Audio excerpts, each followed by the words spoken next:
ഇത് നമുക്ക് relative speed എന്താണെന്ന് പഠിക്കാം.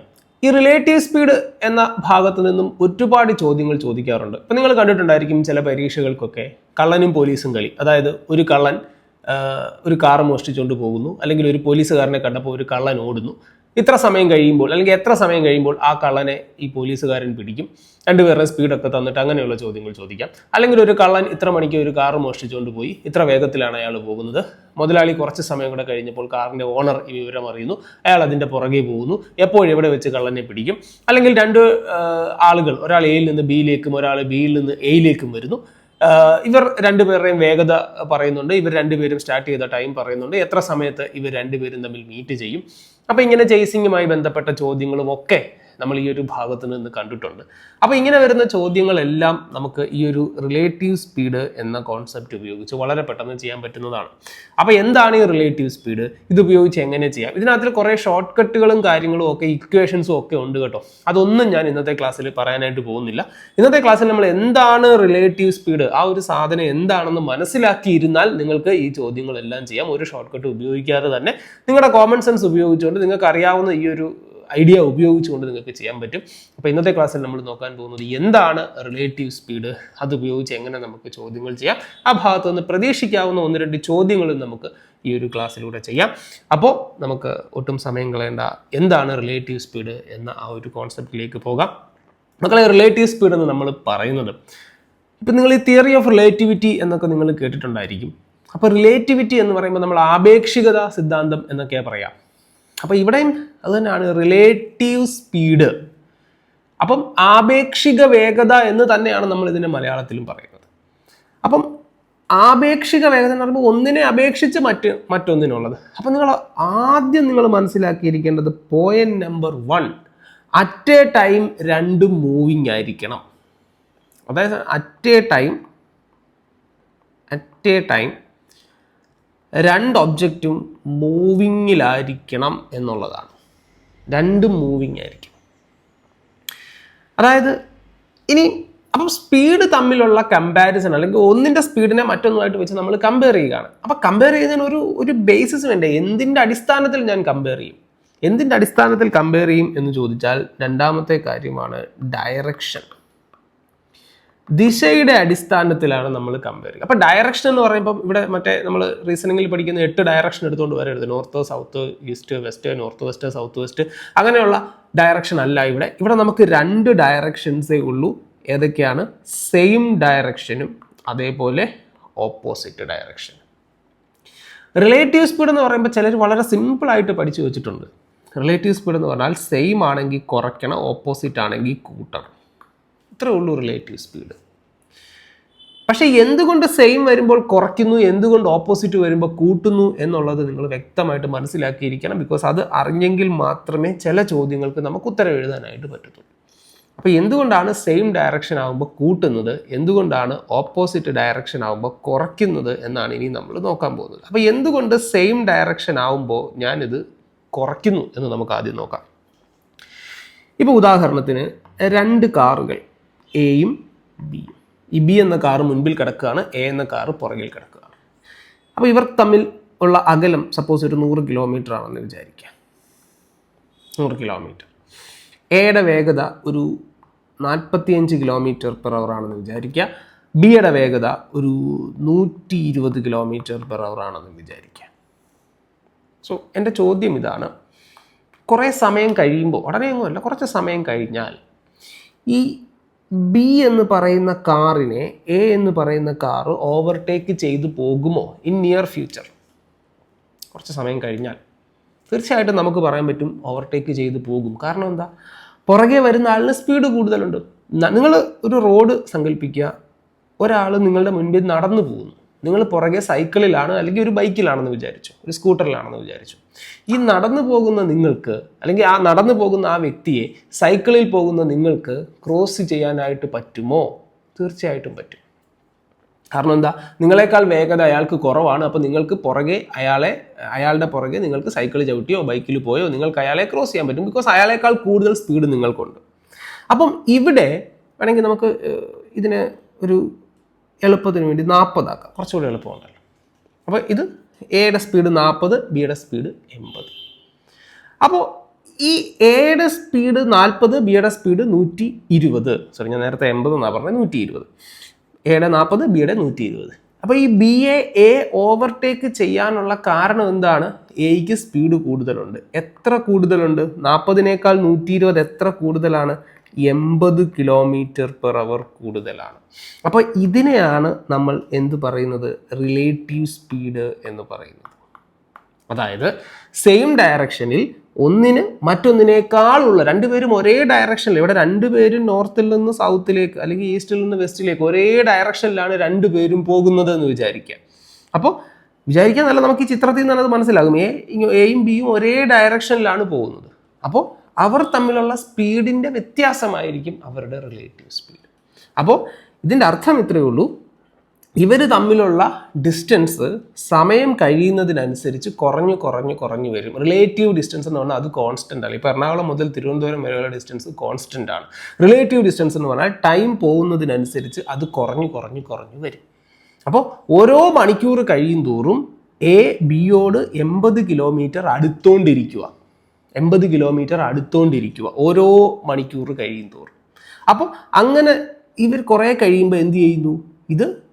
എ എന്ത് ചെയ്യുന്നു? ബിയെ ഓവർടേക്ക് ചെയ്ത് ഇങ്ങനെ മുന്നിലേക്ക് കയറി പൊക്കോണ്ടിരിക്കും.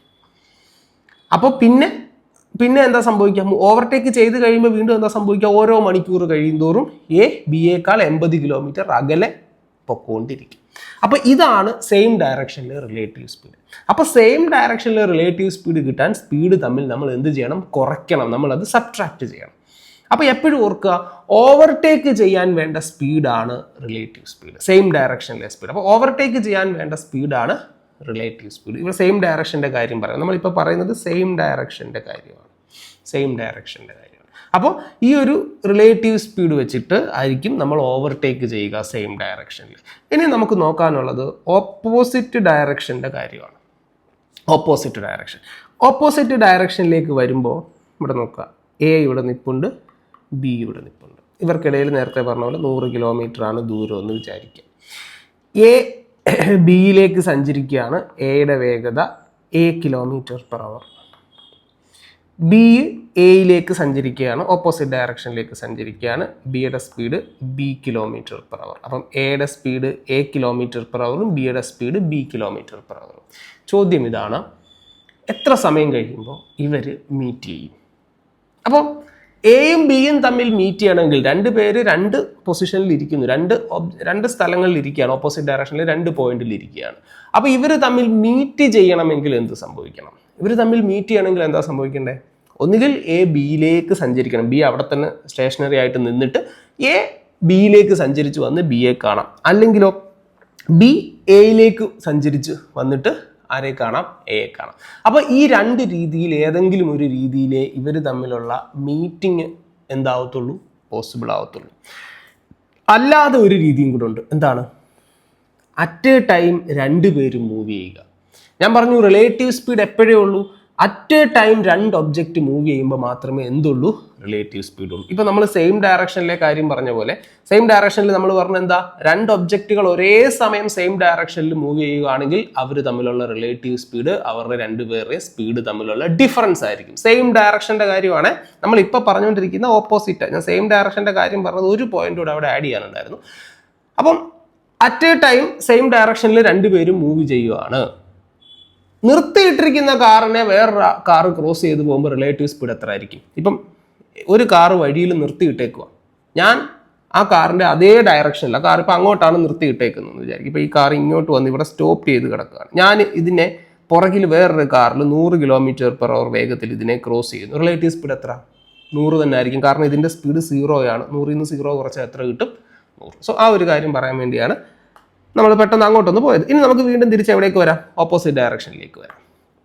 അപ്പോൾ ഓപ്പോസിറ്റ് ഡയറക്ഷനിലേക്ക് വരുമ്പോൾ ഇപ്പം എയിൽ നിൽക്കുന്ന ഒരാളും ബിയിൽ നിൽക്കുന്ന ഒരാളും ഓപ്പോസിറ്റ് ഡയറക്ഷനിൽ നിൽക്കുകയാണ്. അവർ പരസ്പരം ഓപ്പോസിറ്റ് ഡയറക്ഷനിലേക്ക് ഇങ്ങനെ മൂവ് ചെയ്തു. അപ്പോൾ മൂന്നാമത്തെ വഴി, ആദ്യത്തെ വഴി ഒന്നുകിൽ എ ബിയിലേക്ക് പോവുക അല്ലെങ്കിൽ ബി എയിലേക്ക് വരിക. രണ്ടാമത്തെ വഴി എന്ന് പറയുന്നതാണ് 2 പേരും കൂടെ മൂവ് ചെയ്യുക. അപ്പോൾ ഇങ്ങനെ 2 പേരും കൂടെ മൂവ് ചെയ്യുമ്പോൾ എന്താ സംഭവിക്കുക? ഇവർ ഇതിന് നടുക്ക് എവിടെയെങ്കിലും ഒരു സ്ഥലത്ത് വെച്ചായിരിക്കത്തില്ലേ മീറ്റ് ചെയ്യുക? അതെ. അപ്പോൾ ഈ ഡിസ്റ്റൻസ് ഇല്ലേ മക്കളെ, ഈ 100 എന്ന് പറയുന്ന ഡിസ്റ്റൻസ്, ഈ ഡിസ്റ്റൻസ്, ഈ 100 എന്ന് പറയുന്ന ഈ 100 കിലോമീറ്റർ ഡിസ്റ്റൻസ് കവർ ചെയ്യുന്നതിന് വേണ്ടി A km/h എന്ന് പറയുന്ന സ്പീഡും B km/h എന്ന് പറയുന്ന സ്പീഡും വർക്ക് ചെയ്തു. അതായത് ഈ ഡിസ്റ്റൻസ് കവർ ചെയ്യാനായിട്ട് എയും വർക്ക് ചെയ്തു, ബിയും വർക്ക് ചെയ്തു. അപ്പം മൊത്തത്തിൽ നമുക്ക് കിട്ടിയ സ്പീഡ് എത്ര? നമുക്ക് കിട്ടിയ നെറ്റ് സ്പീഡ് എന്ന് പറയുന്നത് എത്ര? ഈ ഒരു യാത്രയിൽ ആകെ നമുക്ക് കിട്ടിയ speed A km/h plus B km/h. So A plus B km/h നമുക്ക് കിട്ടി. അതുകൊണ്ടാണ് നമ്മൾ ഓപ്പോസിറ്റ് ഡയറക്ഷനിൽ കൂട്ടുന്നത്. ഓപ്പോസിറ്റ് ഡയറക്ഷനിൽ നമ്മൾ സ്പീഡ് തമ്മിൽ കൂട്ടുന്നത് ഈ ഒരൊറ്റ പോയിന്റ് കൊണ്ടാണ്. പറഞ്ഞാൽ മനസ്സിലായോ? അപ്പോൾ ഇതാണ് സെയിം ഡയറക്ഷനും ഓപ്പോസിറ്റ് ഡയറക്ഷനും. അപ്പോൾ എന്തുകൊണ്ട് കുറയ്ക്കുന്നു, എന്തുകൊണ്ട് കൂട്ടുന്നു എന്ന് ചോദിച്ചാൽ ഇതാണ് കാരണം. ഇനി ഈ സെയിം ഡയറക്ഷനും ഓപ്പോസിറ്റ് ഡയറക്ഷനും ഒക്കെ നമ്മുടെ റിയൽ ലൈഫിൽ ഒരുപാട് ഫീൽ ചെയ്യുന്ന സാധനങ്ങളാണ്. ഇപ്പോൾ നമ്മളൊരു ട്രെയിനിൽ യാത്ര ചെയ്യുമ്പോൾ നിങ്ങൾ വിൻഡോ സീറ്റിൽ ഇരിക്കുകയാണെങ്കിൽ ഓപ്പോസിറ്റ് ഡയറക്ഷനിൽ ഒരു ട്രെയിൻ നിങ്ങളെ ക്രോസ് ചെയ്ത് പോകുമ്പോൾ നിങ്ങൾക്ക് തോന്നിയിട്ടുണ്ടായിരിക്കും ആ ട്രെയിനിന് ക്രോസ് ചെയ്ത് പോയ ട്രെയിനിന് ഭയങ്കര സ്പീഡാണെന്ന് തോന്നിയിട്ടുണ്ടാകും. കൊച്ചിലേക്ക് എനിക്കത് തോന്നുമായിരുന്നു അപ്പോൾ ആ ട്രെയിനിൽ പോയാൽ മതിയായിരുന്നു. കാരണം ഭയങ്കര സ്പീഡാണ് ആ ട്രെയിനിന് നമ്മൾ നോക്കുമ്പോൾ തോന്നുന്നത്. പക്ഷേ അങ്ങനെയാണോ സംഭവിക്കുന്നത്? അല്ല. രണ്ട് ട്രെയിനും ഒരേ വേഗത്തിലാണ് പോകുന്നത്. അങ്ങോട്ട് പോകുന്ന ട്രെയിനിൻ്റെ സ്പീഡ് 80 ഇങ്ങോട്ട് വരുന്ന ട്രെയിനിൻ്റെ സ്പീഡും 80. ചിലപ്പോൾ ചെറിയ ഏറ്റക്കുറച്ചിലൊക്കെ ഉണ്ട്, എങ്കിലും ഏകദേശം ഒരേ സ്പീഡാണെന്ന് വിചാരിക്കാം. അപ്പോൾ അങ്ങോട്ട് പോകുന്ന ട്രെയിനിൻ്റെ സ്പീഡ് 80, നിങ്ങൾ അങ്ങോട്ട് പോകുന്ന ട്രെയിനിൻ്റെ സ്പീഡ് 80, നിങ്ങൾക്ക് ഓപ്പോസിറ്റ് വരുന്ന ട്രെയിനിൻ്റെ സ്പീഡ് 80 വിചാരിക്കാം. So 80 160 km/h opposite direction speed തമ്മിൽ ആഡ് ചെയ്തു 160 km/h എഫക്റ്റ് ആണ് നിങ്ങൾ അവിടെ കണ്ടത്. അതായത് നിങ്ങൾ മൂവ് ചെയ്തുകൊണ്ടാണ് ആ ട്രെയിനിനെ കാണുന്നത്. അപ്പോൾ നിങ്ങൾക്ക് വ്യക്തമായിട്ട് അതിനെ കാണാൻ പറ്റത്തില്ല. അതിൽ ആ ഇമേജസ് ഭയങ്കര സ്കാറ്റേഡ് ആയിരിക്കും. അതുകൊണ്ട് തന്നെ നിങ്ങൾക്ക് തോന്നും അത് ഭയങ്കര സ്പീഡിൽ പോകുന്നു എന്ന്. എന്നാൽ നിങ്ങൾ നിർത്തിയിട്ടിരിക്കുകയാണ്, നിങ്ങളുടെ ട്രെയിൻ നിർത്തിയിട്ടിരിക്കുകയാണ്, അന്നേരം വേറൊരു ട്രെയിൻ നിങ്ങളെ ക്രോസ് ചെയ്ത് പോകുകയാണെങ്കിൽ നിങ്ങൾക്ക് അത്രയും സ്പീഡ് തോന്നത്തില്ല. പക്ഷേ അപ്പോൾ നിങ്ങൾ മൂവ് ചെയ്തുകൊണ്ടാണ് അതിനെ കാണുന്നതെങ്കിൽ നിങ്ങൾക്കത് ഭയങ്കര സ്പീഡിൽ പോകുന്നതായിട്ട് തോന്നും. അപ്പോൾ അതൊക്കെ റിലേറ്റീവ് സ്പീഡിൻ്റെ എഫക്റ്റാണ് നിങ്ങൾ അവിടെ കാണുന്നത്. അപ്പോൾ ഈ രണ്ട് കാര്യങ്ങൾ വ്യക്തമായിട്ട് മനസ്സിലാക്കുക. അപ്പോൾ ഇത്രയേ ഉള്ളൂ മക്കളെ. സെയിം ഡയറക്ഷൻ ആണെങ്കിൽ സ്പീഡ് തമ്മിൽ കുറയ്ക്കുക A - B. ഓപ്പോസിറ്റ് ഡയറക്ഷൻ ആണെങ്കിൽ സ്പീഡ് തമ്മിൽ കൂട്ടുക A + B. അപ്പോൾ എന്തുകൊണ്ട് കുറയ്ക്കുന്നു, എന്തുകൊണ്ട് കൂട്ടുന്നു എന്ന് വ്യക്തമാക്കി തന്നിട്ടുണ്ട്. അത് വ്യക്തമായിട്ട് മനസ്സിലാക്കിയിരിക്കുക. എന്തുകൊണ്ടാണ് സെയിം ഡയറക്ഷൻ ആകുമ്പോൾ കുറയ്ക്കുന്നത്, എന്തുകൊണ്ടാണ് ഓപ്പോസിറ്റ് ഡയറക്ഷൻ ആകുമ്പോൾ കൂട്ടുന്നത് എന്ന് വ്യക്തമായിട്ട് മനസ്സിലാക്കിയിരിക്കുക. ഇനി ഈ ഭാഗത്തു നിന്നുള്ള 2-3 ചോദ്യങ്ങളും കൂടെ നമുക്ക് ചെയ്യാം. ആദ്യത്തെ ചോദ്യം നോക്കാം നമുക്ക്. ഈ ഒരു ചോദ്യം. 2 towns A and B are 160 km apart. A bus travels from A to B at 7 AM at the speed of 50 km/h. Another bus starts from B to A at 8 AM at the speed of 60 km/h. The time of their meeting is. അപ്പോൾ എയും ബിയും, ഈ എയ്ക്കും ബിക്കും ഇടയിലുള്ള അകലമാണ് എത്രയാണ്? 160 kilometre. ശരിയല്ലേ? Okay. A bus travels from A to B. എയിൽ നിന്ന് ഒരു ബസ് ബിയിലേക്ക് പോകുന്നുണ്ട് രാവിലെ 7 മണിക്കാണ്. at the speed of 50 km/h. Another bus starts from B to A 8 AM. ബിയിൽ നിന്ന് 8 മണിക്കാണ് ഒരു ബസ് എടുക്കുന്നത്. ഇനി എയിൽ നിന്ന് എടുക്കുന്ന ബസ്സിൻ്റെ സ്പീഡ് പറഞ്ഞിട്ടുണ്ട്. എത്രയാണ്? 50 km/h. 50 km/h. ഇനി അതേപോലെ തന്നെ ബിയിൽ നിന്ന് എടുക്കുന്ന ബസ്സിൻ്റെ സ്പീഡ് പറഞ്ഞിട്ടുണ്ട്. എത്രയാണ്? 60 km/h. അപ്പോൾ ഇത്രയും കാര്യങ്ങൾ നമുക്ക് തന്നിട്ടുണ്ട്. സോ എയിൽ നിന്ന് 7 മണിക്ക് ഒരു ബസ് ബിയിലേക്ക് 50 km/h വേഗത്തിൽ സഞ്ചരിക്കുന്നു. ബിയിൽ നിന്ന് ഒരു ബസ് എയിലേക്ക് രാവിലെ 8 മണിക്ക് 60 km/h വേഗത്തിൽ സഞ്ചരിക്കുന്നു. എയ്ക്കും ബിക്കും ഇടയിൽ 160 കിലോമീറ്റർ ദൂരമുണ്ടെങ്കിൽ എത്ര സമയം കൊണ്ട് ഈ രണ്ട് ബസ്സുകളും തമ്മിൽ ഒന്നിച്ചു വരും, അല്ലെങ്കിൽ ഇവർ രണ്ടുപേരും തമ്മിൽ, ഈ രണ്ട് ബസ്സും തമ്മിൽ മീറ്റ് ചെയ്യും? സോ ഇവിടെ മനസ്സിലാക്കേണ്ട കാര്യം, എയിൽ നിന്ന് പോകുന്ന ബസ് ബിയിലേക്കും ബിയിൽ നിന്ന് പോകുന്ന ബസ് എയിലേക്കുമാണ്. They are in opposite direction. അപ്പം നമുക്ക് വരച്ച് നോക്കിയൊക്കെ ചെയ്യാം. ഞാനിവിടെ വരയ്ക്കാനൊന്നും പോകുന്നില്ല, അല്ലാതെ തന്നെ നമുക്ക് ചെയ്യാം. നമ്മൾ ആദ്യം മനസ്സിലാക്കേണ്ട കാര്യം, എയിൽ നിന്ന് സ്റ്റാർട്ട് ചെയ്യുന്ന ബസ് 7 മണിക്കാണ്, ബിയിൽ നിന്ന് സ്റ്റാർട്ട് ചെയ്യുന്ന ബസ് 8 മണിക്കാണ്. അപ്പോൾ 7 മണി മുതൽ, രാവിലെ 7 മണി മുതൽ 8 മണി വരെ എന്തില്ല? There is no relative speed. കാരണം എന്താ? ഒരാൾ മാത്രമാണ് മൂവ് ചെയ്യുന്നത്. 7 മണി മുതൽ 8 മണി വരെ ഈ ആദ്യത്തെ ബസ് മാത്രമാണ് മൂവ് ചെയ്യുന്നത്. ഒരാൾ തന്നെ കിടന്ന് ഓടിയാൽ റിലേറ്റീവ് സ്പീഡ് ഇല്ല. പക്ഷേ അവിടെ ഡിസ്റ്റൻസ് കവർ ചെയ്തിട്ടുണ്ട്. എന്തുമാത്രം ഡിസ്റ്റൻസോടെ ഓടി? സ്പീഡ് എത്ര? 7 മണി മുതൽ 8 മണി വരെ ഈ ബസ് മാത്രം 50 km/h അല്ലേ? 50 km/h 1 മണിക്കൂർ സഞ്ചരിച്ചു. സ്പീഡ് ഇൻറ്റു ടൈം, ഡിസ്റ്റൻസ് കിട്ടിയില്ലേ? എത്ര? 50 km. അപ്പോൾ ഇനി എത്ര കിലോമീറ്റർ? ഇവർ തമ്മിൽ മീറ്റ് ചെയ്യണമെങ്കിൽ ഇവർക്കിടയിലുള്ള ദൂരം സഞ്ചരിക്കണം. അതായത് 160 km രണ്ടുപേരും കൂടി ഓടി തീർത്താൽ അവർ മീറ്റ് ചെയ്തു. അപ്പോൾ 7 മണി മുതൽ 8 മണി വരെ എയിൽ നിന്നുള്ള ബസ് മാത്രമേ ഓടിയിട്ടുള്ളൂ. അപ്പോൾ 50 km സഞ്ചരിച്ചു അല്ലേ? ഇനി ബാലൻസ് ഡിസ്റ്റൻസ് എത്ര ഉള്ളത്? Balance distance is equal to ആകെ 160 ആണ്, 50 സഞ്ചരിച്ചു, ബാക്കി എത്ര? 110 km.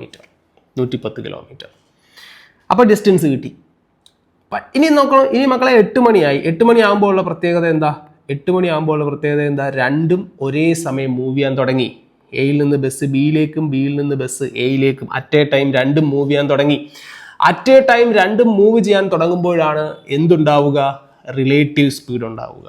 അപ്പോൾ ഇവിടുത്തെ റിലേറ്റീവ് സ്പീഡ് എത്ര? ഏത് ഡയറക്ഷനാണ്? ഓപ്പോസിറ്റ് ഡയറക്ഷനാണ് അല്ലേ? ഓപ്പോസിറ്റ് ഡയറക്ഷൻ ആകുമ്പോൾ സ്പീഡ് തമ്മിൽ കൂട്ടണം. അങ്ങോട്ടുള്ള സ്പീഡ് 50, ഇങ്ങോട്ടുള്ള സ്പീഡ് 60. സോ റിലേറ്റീവ് സ്പീഡ് 50 + 60 എത്ര കിട്ടും? 110 km/h. ഇനി നമുക്ക് എന്താ കണ്ടുപിടിക്കേണ്ടത്? എന്താ? ടൈമാണ് കണ്ടുപിടിക്കേണ്ടത്. ടൈം ഈസ് ഈക്വൽ ടു എന്തായിരിക്കും? Distance by speed. ഇവിടെ വേണമെങ്കിൽ നമുക്ക് പറയാം relative distance divided by relative speed. Relative distance എന്ന് പറഞ്ഞാൽ സമയം പോകുന്നതിനനുസരിച്ച് ആ ഡിസ്റ്റൻസ് കുറഞ്ഞുകൊണ്ടിരിക്കും. അപ്പോൾ ഇവിടെ റിലേറ്റീവ് ഡിസ്റ്റൻസ് എന്ന് പറയുമ്പോൾ എത്രയാണ്? 110 km ആണ്. റിലേറ്റീവ് സ്പീഡ് എത്രയാണ്? 110 km/h ആണ്. എത്ര കിട്ടും? 1 മണിക്കൂർ എന്ന് നമുക്ക് കിട്ടും. 1 മണിക്കൂർ. ആൻസർ 1 മണിക്കൂറാണ്. നമുക്ക് വേണ്ടത് സമയമാണ്. അതായത് ഈ ബാലൻസ് ഡിസ്റ്റൻസ്, അതായത് ഇവർക്കിടയിലുള്ള ഡിസ്റ്റൻസ് ഇല്ലാതാവാൻ ഇനി 1 മണിക്കൂർ കൂടെ വേണമെന്നാ. അപ്പൊ എപ്പോൾ മുതലാ? 8 മണിക്ക്. 8 മണി മുതലല്ലേ റിലേറ്റീവ് സ്പീഡ് വർക്ക് ചെയ്യുന്നത്? അതെ. അപ്പൊ 8 മണിക്ക് നമ്മൾ നോക്കിയാൽ ഇനി 1 മണിക്കൂർ കൂടെ വേണം. അതായത് റിലേറ്റീവ് സ്പീഡ് വർക്ക് ചെയ്ത് തുടങ്ങിക്കഴിഞ്ഞ് 1 മണിക്കൂർ കൂടെ വേണം. അപ്പൊ 8 മണിക്കാണ് റിലേറ്റീവ് സ്പീഡ് ആക്ട് ചെയ്തത്. സോ മീറ്റിംഗ് ടൈം എന്ന് പറയുമ്പോൾ എത്ര ആയിരിക്കും? Meeting time is equal to 8 മണിക്കാണ് റിലേറ്റീവ് സ്പീഡ് വർക്ക് ചെയ്തത്, അത് കഴിഞ്ഞ് 1 മണിക്കൂർ കൂടെ കൂട്ടണം. അപ്പോൾ എത്ര കിട്ടും? 9 AM. 9 മണി എന്ന് നമുക്ക് ആൻസർ കിട്ടും. ഓപ്ഷനിലുണ്ടോ? ഉണ്ട്. ഓപ്ഷൻ ബി 9 മണി. അപ്പോൾ ഇത് റിലേറ്റീവ് സ്പീഡ് എടുക്കാനുള്ള ഒരു ഗുണം എന്താണെന്നറിയോ? നമുക്കിവിടെ ഇപ്പോൾ ഹരിക്കുമ്പോൾ നമുക്ക് ഡെസിമലൊക്കെ കിട്ടുവാണെങ്കിൽ അതിനെ കൃത്യമായിട്ട് നമുക്ക് മണിക്കൂറും മിനിറ്റും സെക്കൻഡും ഒക്കെ ആക്കി എഴുതാൻ പറ്റും. ചില ചോദ്യങ്ങൾ അങ്ങനെ, ഇതിപ്പോൾ വളരെ സിമ്പിൾ ആയിട്ടുള്ള ഒരു ചോദ്യമാണ്. ചില ചോദ്യങ്ങൾ വരുമ്പോൾ മണിക്കൂറും മിനിറ്റും സെക്കൻഡും ഒക്കെ ആയിട്ട് വരും. 6 മണി 27 മിനിറ്റ് 13 സെക്കൻഡ് എന്നൊക്കെ കിട്ടുന്ന രീതിയിലുള്ള ചോദ്യങ്ങളുണ്ട്. അപ്പോൾ അങ്ങനെ വരുവാണെങ്കിൽ പോലും നമുക്ക് ഈ മണിക്കൂറും മിനിറ്റും ഇവിടെ ഇങ്ങനെ ഹരിച്ച് കിട്ടും. ഇപ്പോൾ 1.5 ആണെങ്കിൽ 1.5 മണിക്കൂർ, 1.53 ആണെങ്കിൽ 1 മണിക്കൂർ 30 മിനിറ്റ്, ബാക്കിയുള്ളതിനെ സെക്കൻഡ് ആക്കി നമുക്ക് മണിക്കൂറും മിനിറ്റും സെക്കൻഡും ആക്കി എഴുതി കൃത്യമായിട്ട് കാൽക്കുലേറ്റ് ചെയ്ത് വെക്കാൻ പറ്റും. സോ അത് ഈ ഒരു മെത്തേഡിൻ്റെ അഡ്വാൻറ്റേജ് ആണ്. വരച്ചാൽ ഒരിക്കലും നിങ്ങൾക്ക് അങ്ങനെ കൃത്യമായിട്ട് വരച്ച് വെക്കാനായിട്ട് പറ്റത്തില്ല. അപ്പോൾ ഇവിടെ നമുക്ക് ആൻസർ എത്ര കിട്ടും? 9 AM എന്ന് കിട്ടും. വളരെ പെട്ടെന്ന് നമുക്ക് ആൻസറിലേക്ക് പോവാം. നമുക്ക് അടുത്ത ചോദ്യം നോക്കാം. രണ്ടാമത്തെ ചോദ്യം. A thief steals a car at 1:30 PM and he drives it at 40 km/h. The theft is discovered at 2 PM and the owner sets off in another car at 50 km/h. He will overtake the thief at what time? ഇത് നമുക്ക് ഇതേപോലെ തന്നെ ചെയ്യാം. ഇത് കള്ളൻ പോകുന്ന വഴി അല്ലേ, ഇത് ഓണർ പോകുന്ന വഴി. ഇതുപോലെ വരയ്ക്കണമെന്ന് ചോദിച്ചാൽ ഒരാവശ്യവുമില്ല. ശരി, നമുക്ക് വരയ്ക്കാതെ തന്നെ ചെയ്യാം. ഇനി ഞാനിവിടെ വരച്ച് ചെയ്യുന്നില്ല, വരയ്ക്കാതെ തന്നെ ചെയ്യാം. വരയ്ക്കാതെ ചെയ്യുമ്പോൾ എന്താണ് നമ്മൾ നോക്കണം? 1:30ക്കാണ് ഈ കാർ മോഷണം പോകുന്നത്. ഓണർ ഇത് അറിയുന്നത് 2 മണിക്കാണ്. അപ്പോൾ 1:30ക്ക് മോഷണം പോയ കാറ് 2 മണി വരെ ഓടി. കള്ളൻ്റെ വേഗത എത്ര? ഇവിടെ നോക്കുക. Thief and owner. തീഫിൻ്റെ സ്പീഡ് എത്ര? തീഫിൻ്റെ സ്പീഡ് 40 km/h, ഓണറുടെ സ്പീഡ് 50 km/h ആണ്. അപ്പോൾ 1:30 മുതൽ 2 മണി വരെ എന്തില്ല? There is no relative speed ഇല്ല. അപ്പോൾ അവിടെ സഞ്ചരിച്ച ദൂരം എത്ര ആയിരിക്കും? എന്തുമാത്രം ദൂരം സഞ്ചരിച്ചു? അരമണിക്കൂറല്ലേ കിട്ടിയേ? അതെ. വേഗത എത്ര? 40. സോ സ്പീഡ് ഇൻറ്റു ടൈം എത്ര? അരമണിക്കൂർ. എത്ര ദൂരം? 20 km. അതായത് ഓണർ ഇവിടെ നിൽക്കുകയാണെങ്കിൽ കള്ളൻ നിൽക്കുന്ന ദൂരം എന്ന് പറയുന്നത് 20 കിലോമീറ്റർ ആയിരിക്കും. അപ്പോൾ 20 കിലോമീറ്റർ അകലെ പോയി ഈ കള്ളനെ പിടിക്കണം. 20 കിലോമീറ്റർ അകലെ പോകും കള്ളനെ പിടിക്കാനായിട്ട്. 20 കിലോമീറ്റർ സഞ്ചരിച്ച് അവിടെ ചെല്ലുമ്പോൾ കള്ളൻ അവിടെ എന്നെ പിടിച്ചോന്നും പറഞ്ഞ് നിൽക്കുവാണോ? അല്ല, അയാൾ ഓടിക്കൊണ്ടിരിക്കുക. അപ്പോൾ അയാളുടെ സ്പീഡ് എത്ര? കള്ളൻ്റെ സ്പീഡ് എത്ര? 40. നമ്മുടെ സ്പീഡ് എത്ര? 50. അപ്പോൾ നേരത്തെ എക്സാമ്പിൾ പോലെ നോക്കുമ്പം 40-കാരനെ 50-കാരന് ചേസ് ചെയ്യാൻ പറ്റും. കാരണം നമുക്ക് എത്ര കൂടുതലുണ്ട്? എക്സ്ട്രാ എത്ര കൂടുതലുണ്ട്? ഒരു 10 കൂടുതലുണ്ട്. ഈ എക്സ്ട്രാ ഉള്ള 10നെ അല്ലേ നമ്മൾ റിലേറ്റീവ് സ്പീഡ് എന്ന് വിളിക്കുന്നത്? അതെ. അപ്പോൾ ഈ ഡിസ്റ്റൻസ്, ഈ എക്സ്ട്രാ ഉള്ള ഡിസ്റ്റൻസ് എക്സ്ട്രാ ഉള്ള സ്പീഡ് കൊണ്ട് കവർ ചെയ്യുന്നു എന്ന് ഓർത്താൽ മതി. പറഞ്ഞാൽ മനസ്സിലായോ? അത്രേ ഉള്ളൂ. അപ്പോൾ നമുക്ക് ടൈം കണ്ടുപിടിക്കും. വേണമെങ്കിൽ റിലേറ്റീവ് ടൈം എന്ന് വിളിക്കാം, അല്ലെങ്കിൽ time is equal to relative distance divided by relative speed. Relative distance എത്ര? 20 കിലോമീറ്റർ അകലെയാണ് കള്ളൻ നിൽക്കുന്നത്. റിലേറ്റീവ് സ്പീഡ് എത്ര? റിലേറ്റീവ് സ്പീഡ്, ഇവിടുത്തെ റിലേറ്റീവ് സ്പീഡ് നമുക്ക് എങ്ങനെ കണ്ടുപിടിക്കാം? Relative speed is equal to കള്ളൻ്റെ സ്പീഡ് സെയിം ഡയറക്ഷനാണ്, രണ്ടുപേരും ഒരേ ഡയറക്ഷനിലല്ലേ പോകുന്നത്. അപ്പോൾ 50 മൈനസ് 40 എത്ര കിട്ടും? 10. സോ 20 ഡിവൈഡഡ് ബൈ 10 എത്ര കിട്ടും? 2 മണിക്കൂർ എന്ന് കിട്ടും. അപ്പോൾ എന്തായി 2 മണിക്കൂർ? ഇനിയും 2 മണിക്കൂറൂടെ വേണം. എപ്പോഴ്? റിലേറ്റീവ് സ്പീഡ് വർക്ക് ചെയ്തതിന് ശേഷം 2 മണിക്കൂറൂടെ വേണം. റിലേറ്റീവ് സ്പീഡ് എപ്പോഴാണ് വർക്ക് ചെയ്തത്? 2 മണിക്ക്. അപ്പോൾ എപ്പോഴാണ് ഇവർ മീറ്റ് ചെയ്യുന്ന ടൈം, അല്ലെങ്കിൽ കള്ളനെ പിടിക്കുന്ന ടൈം എന്ന് പറയുമ്പോൾ എത്ര? 2 മണി മുതലാണ് കാരണം 2 മണി മുതലാണ് 2 പേരും ഓടുന്നത്. 1:30 മുതൽ 2 മണി വരെ കള്ളം മാത്രമാണ് ഓടിയത്. അപ്പോൾ 2 മണിയുടെ കൂടെ 2 മണിക്കൂറൂടെ കൂട്ടണം. എത്ര കിട്ടും? 4 മണി, 4 PM എന്ന് നമുക്ക് ആൻസർ കിട്ടും. സോ ആൻസർ എത്ര? 4 PM എന്ന് നമുക്ക് ആൻസർ കിട്ടും. ശരിയാണോ? തീർച്ചയായും. അപ്പോൾ വളരെ പെട്ടെന്ന് നമുക്ക് ചെയ്യാം. സോ നമുക്ക് അടുത്ത ചോദ്യം നോക്കാം. അടുത്ത ചോദ്യം. A policeman chases a thief on a straight road. The policeman catches the thief in 15 minutes if he drives with a speed of 60 km/h and catches the thief in 0.5 hours if he drives with a speed of 45 km/h. What should be his driving speed to catch the thief in 10 minutes? Okay. അതായത് നമുക്ക് ആദ്യം ഒരു പടം വരയ്ക്കാം. ഇവിടെ ഒരു പോലീസുകാരൻ നിൽക്കുന്നു, ഇവിടെ ഒരു കള്ളൻ നിൽക്കുന്നു എന്ന് നമുക്ക് വിചാരിക്കാം. അപ്പോൾ ഇത് പോലീസ്, ഇത് തീഫ്. ആദ്യം എന്താ പറയുന്നത്? ഈ പോലീസുകാരൻ്റെ 2 കേസുകൾ പറയുന്നുണ്ട്. ഇയാൾ ആദ്യം എന്താ ചെയ്യുന്നത്? ഇയാൾ ആദ്യം 60 km/h വേഗത്തിൽ സഞ്ചരിക്കുന്നു. 60 km/h വേഗത്തിൽ സഞ്ചരിച്ചാൽ അയാൾക്ക് 15 minutes 15 മിനിറ്റ് കൊണ്ട് കള്ളനെ പിടിക്കാൻ പറ്റും. ഇനി വേറൊരു കാര്യം പറയുന്നുണ്ട്. അയാൾ 45 km/h വേഗത്തിൽ സഞ്ചരിച്ചാൽ, അങ്ങനെയല്ലേ പറയുന്നത്? Policeman catches the thief in 15 minutes if with a speed of 60 km/h and catches the thief in 0.5 hours if he travels with 45. So 45 km/h വേഗത്തിൽ സഞ്ചരിച്ചാൽ അയാൾക്ക് എത്രയാണ് കള്ളനെ എപ്പോൾ പിടിക്കാൻ പറ്റും? അരമണിക്കൂർ എന്ന് പറയുമ്പോൾ 30 മിനിറ്റ് എടുക്കും എന്നല്ലേ? 30 മിനിറ്റ്. അപ്പോൾ ഇത് ടൈമാണ്, ഇത് എന്താണ്? സ്പീഡുമാണ്. അപ്പം 60 km/h ആണെങ്കിൽ 15 മിനിറ്റ് മതി. എന്നാൽ 45 km/h ആണെങ്കിൽ അരമണിക്കൂർ വേണം എന്നാണ് പറയുന്നത്. അപ്പോൾ ഈ അരമണിക്കൂർ കൊണ്ട് കള്ളനെ പിടിക്കുന്നു പറയുമ്പോൾ ഇയാളുടെ മാത്രം സ്പീഡല്ല, ഇപ്പോൾ ഇതിനകത്ത് റിലേറ്റീവ് സ്പീഡ് ഉണ്ട്. ഓടുന്ന കള്ളനെയാണ് പിടിക്കുന്നത്. അപ്പോൾ നമുക്കറിയാം റിലേറ്റീവ് സ്പീഡ് എന്ന് പറഞ്ഞാൽ എന്തായിരിക്കും? റിലേറ്റീവ് സ്പീഡ്, ഇപ്പോൾ കള്ളനെ പിടിക്കാൻ പറ്റുന്നു എന്ന് പറഞ്ഞു, അപ്പോൾ ആർക്കായിരിക്കും സ്പീഡ് കൂടുതൽ? ശ്രദ്ധിക്കണം. കള്ളനെ പിടിക്കാൻ പറ്റുന്നു എന്ന് പറഞ്ഞു, അപ്പോൾ ആർക്കായിരിക്കും സ്പീഡ് കൂടുതൽ? പോലീസുകാരനായിരിക്കും. സോ റിലേറ്റീവ് സ്പീഡ് എന്ന് പറയുമ്പോൾ പോലീസിൻ്റെ സ്പീഡ് മൈനസ് തീഫിൻ്റെ സ്പീഡായിരിക്കും. ശരിയാണോ? അതെ. ഇനി നമുക്ക് ഈ 2 കേസായിട്ട് ഇതിനെ എടുക്കാം. ആദ്യത്തേത് കേസ് 1. കേസ് 1 പറയുന്നത് എന്താണ്? ഇയാളുടെ സ്പീഡ് എത്ര ആയിരിക്കും? ഇയാളുടെ സ്പീഡ് എത്രയാണ്? 60 ആണ്. ഇയാളുടെ സ്പീഡ് എത്ര? 60. അപ്പോൾ റിലേറ്റീവ് സ്പീഡ് എത്ര ആയിരിക്കും? പോലീസിൻ്റെ സ്പീഡ് മൈനസ് കള്ളൻ്റെ സ്പീഡ്. സോ 60 മൈനസ് കള്ളൻ എന്നുള്ളതുകൊണ്ട് ഞാൻ ടി എന്ന് എടുത്തു. നിങ്ങൾക്ക് ടിയോ എക്സോ എന്ത് വേണേൽ എടുക്കാം. ഇനി കേസ് 2. കേസ് 2 ഇയാളുടെ റിലേറ്റീവ് സ്പീഡ് എത്ര ആയിരിക്കും? എത്രയാണ്? ഇയാൾ കേസ് 2 45 കിലോമീറ്റർ ആണ് ഇയാളുടെ സ്പീഡ് എന്ന് പറഞ്ഞത്. അപ്പം 45 മൈനസ് കള്ളൻ്റെ സ്പീഡ് ടി എന്ന് നമുക്ക് എടുക്കാം. ഓക്കെ, അപ്പോൾ ഈ രണ്ട് കേസിലും ഇയാൾ ഓടേണ്ടി വരുന്ന ഡിസ്റ്റൻസ് സെയിം ആണ്. രണ്ട് കേസിലും ഓടേണ്ടി വരുന്ന ഡിസ്റ്റൻസ് എന്താണ്? സെയിം ആണ്. അപ്പോൾ ഈ രണ്ട് കേസിലും ഡിസ്റ്റൻസ് സെയിം ആണെന്നുള്ളത് കൊണ്ട് നമുക്കിതാ ഇങ്ങനെ എഴുതിക്കൂടെ? അതായത് 1/4 എന്ന് പറഞ്ഞാൽ എന്താണ്? നമ്മൾ 15 മിനിറ്റ് എന്ന് പറഞ്ഞു, അതിന് ഞാൻ ടൈം ആയിട്ട് എടുത്തേക്കുന്നത്, അല്ലെങ്കിൽ സ്പീഡ് ഇൻറ്റു ടൈം. ഇനി നിങ്ങൾക്ക് സ്പീഡ് ആദ്യം എഴുതിയില്ല എന്ന് വേണ്ട, സോറി, ഇനി സ്പീഡ് ഇൻറ്റു ടൈമിൽ സ്പീഡ് ആദ്യം എഴുതിയില്ല എന്ന് വേണ്ട. സ്പീഡ് എന്ന് പറയുന്നത് എന്താണ്? 60 മൈനസ്